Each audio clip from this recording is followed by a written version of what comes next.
Hi, my name is Allie Pence. I'm in my first semester of the Open Learning Veterinary Technology Diploma Program at Thompson Rivers University, and this is Duchess. She'll be helping me with my assignment on the skeletal system. So for the anatomy of the skull, the incisors of bone are also known as the premaxillary bones.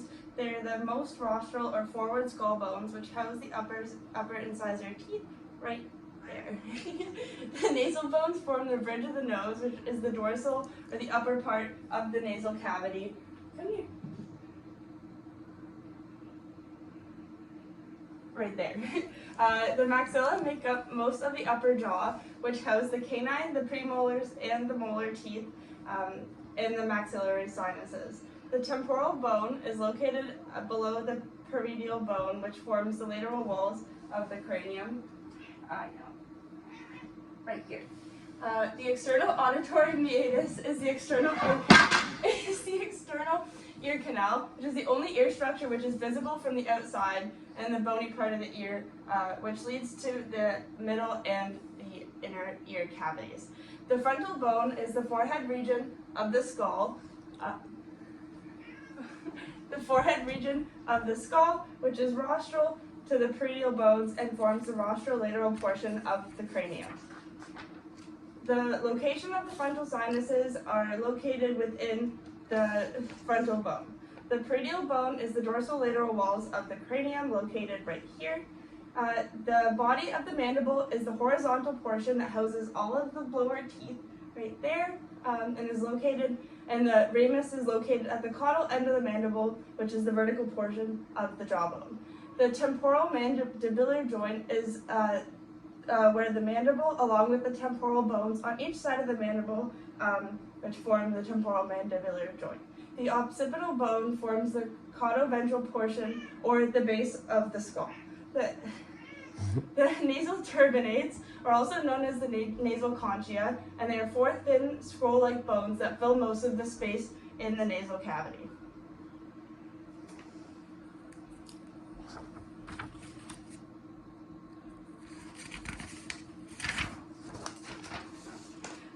The cervical vertebrae are located in the neck region, and there are seven cervical vertebrae in all common domestic animals and humans. C1 is the atlas, which is the vertebrae which holds up the head, and can be and two large wing transverse processes can be felt just behind the skull. The C2 axis is located caudal to the atlas, which projects up dorsally towards the atlas vertebrae. The thoracic vertebrae is located dorsal to the thorax, and the number of vertebrae are typically the same number of pairs of ribs that an animal has. The lumbar vertebrae are just dorsal to the abdominal region. They appear to be the most massive looking bones in the spinal column here.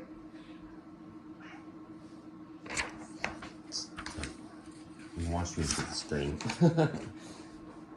The sacral vertebrae fuse together to form the sacrum. It's located dorsal to the pelvic region and forms a joint with the pelvis on both sides, right here. The conchial is the bones of the tail, which is located right there. The ribs are the flat bones which form the lateral walls of the thorax, right there. The sternum is also known as the breastbone, which forms the floor of the thorax and is the ventral location of the animal right there. The manubrium is the most cranial vertebrae, and the xiphoid process is the last most caudal vertebrae right there. The costochondrial junction is the junction of the bony and the cartilage parts of the rib cage. The dorsal part of the ribs is the bone, and the ventral part of the ribs, so the lower part there, makes up the cartilage. The quantity of ribs in a dog or a cat are typically 13 pairs of ribs. The thoracic limb is the front leg of an animal's body, and the long bone is the humerus, which is located right there. The scapula is the most proximal bone of the thoracic limb, and the spine of the scapula is the longitudinal ridge on the lateral side of the scapula, there.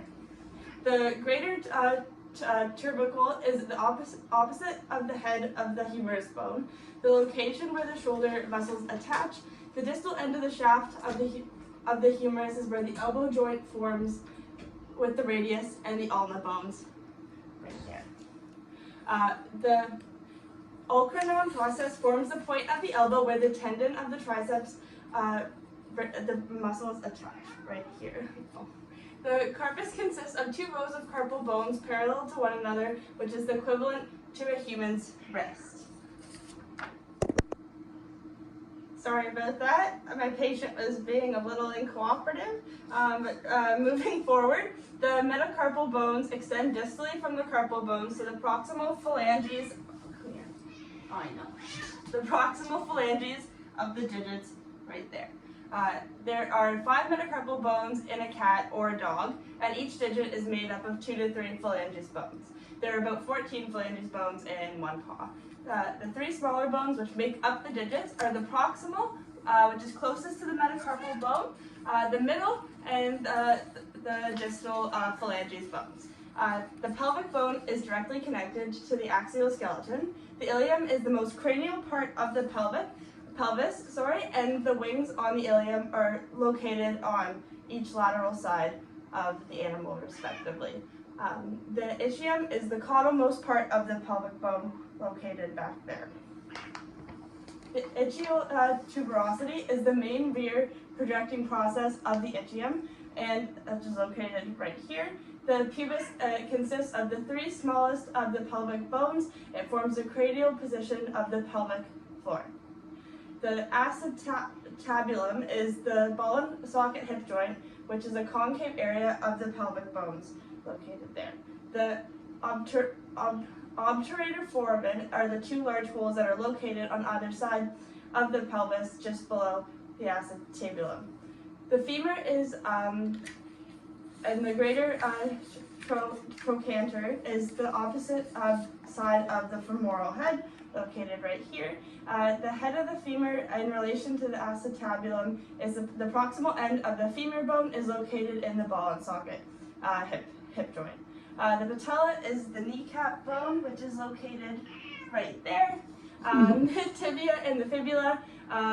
The tibia is the main weight-bearing bone of the lower leg, which forms the stifle joint in connection to the femur, which is here. And hold your belly up. The fibula bone is parallel to the tibia bone, and the main function of the tibia bone is as a muscle attachment site. The tibial tuberosity, when viewed from above, is the forward-facing point of the triangular-facing bone. The tibial crest is the ridge that continues distally of the tibial tuberosity, which is right here. The calcaneus is the bone forming the point of the hawk, which is equivalent to the human heel. There. I know. The metatarsal bones are similar to the metacarpal bones, and there are 4 metatarsal bones on each hind leg.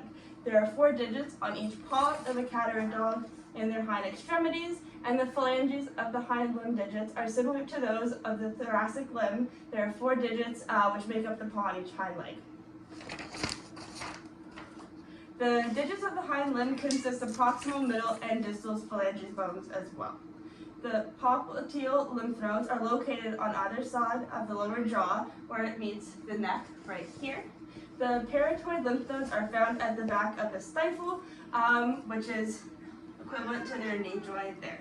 The mandibular lymph nodes are located caudolaterally to the angular process of the mandible, which is right here. The inguinal lymph nodes are located in the groin area right here. And the axillary lymph nodes are located in the armpit right under here. I know. And the prescapular lymph nodes are found in the front of the shoulder blade where the neck and the shoulder meet. Thank you very much. That's everything. Good girl. Good girl.